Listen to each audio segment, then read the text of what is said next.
Thanks again for joining me. In this video I want to show you some of the power of Camera Raw and the basic panel sliders in Lightroom in the Develop module. You may be able to take an image from this to this. I'm super excited about this exercise, so let's dig straight in. Okay, here we've got an image that is probably, in most cases, destined for the bin.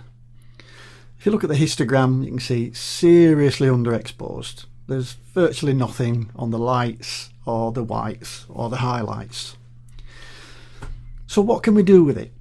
Well, let's work through the basic panel. So we'll start off at the top with white balance.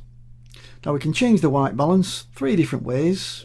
We've really got these presets here where we can pick one and say auto warms it up a little bit. Daylight is more or less where it was anyway. If we say select shade, that's going to warm it up a little bit. Or we can move the sliders.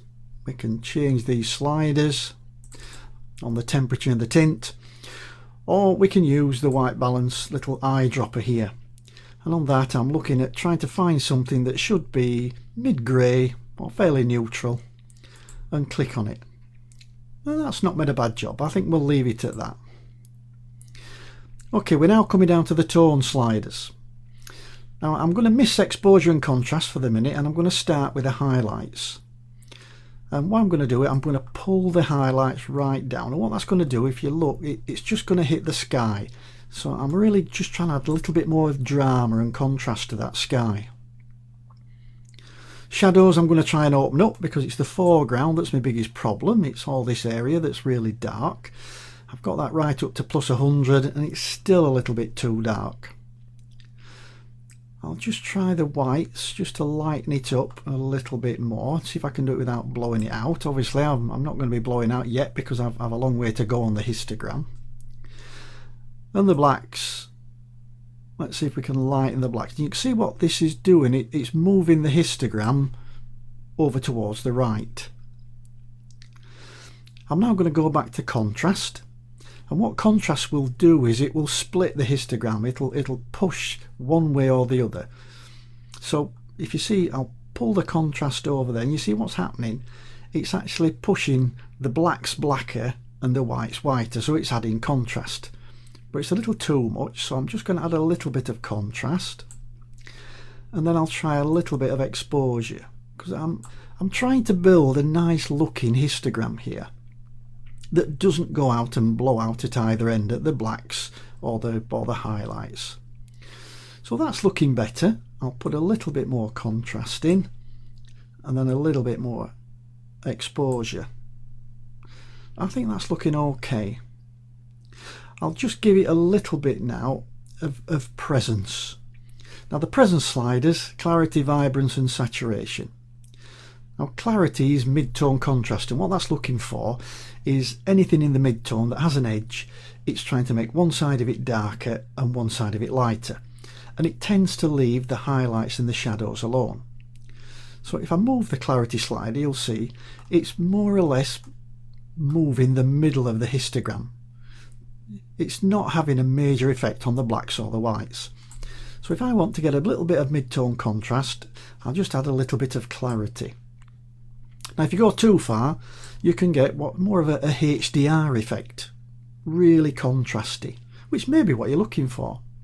In this case it's not. I'm just going to give it a little bit of punch. Then I'll go back to my whites again, just lighten it up a little bit. I've got a little bit, I'm close now to it blowing out. You can see if I pull the exposure anymore, it'll start blowing out on the highlights. And I don't want that, so I'm just going to bring it back. So I've got a nice histogram that's not blocking up any of the shadows and it's not blowing out any of the highlights. And I'm liking that. Now any time that we're making quite sweeping moves of these sliders, it can create colour shifts. And this one, I think what we've got a saturation shift. It's actually making everything a little bit too much. Now I can change that with a little bit of vibration. Now vibration is what I mean is it's a combination of vibrance and saturation. So I can try and just move that. I'll just take the edge off with a little bit of negative saturation, and I'll just give it a little bit of positive vibrance. Now the difference in these sliders, that the saturation slider, it's called a linear response. It saturates everything in the image. So if any colours were saturated to start with, it could oversaturate them. The vibrance slider tends to look at the image in a more technical fashion, and if something is already quite saturated, it'll leave it alone, and it'll just try and bring the ones that are not saturated up a little bit. So I'm going to give it a little bit of vibration where I take down everything, and then a little bit of vibrance to give it a little bit of a lift. Now I'm really pleased with the way we've come with that. Now this image could be developed further using other sliders in the develop module, but this video is only about what we can achieve using Camera Raw and just the basic sliders themselves. So we'll just have a quick recap. That's before and that's after, and all we've done is moved a few sliders just in the basic panel. That is pretty awesome. I'll just press the Y key just to give you a before and after.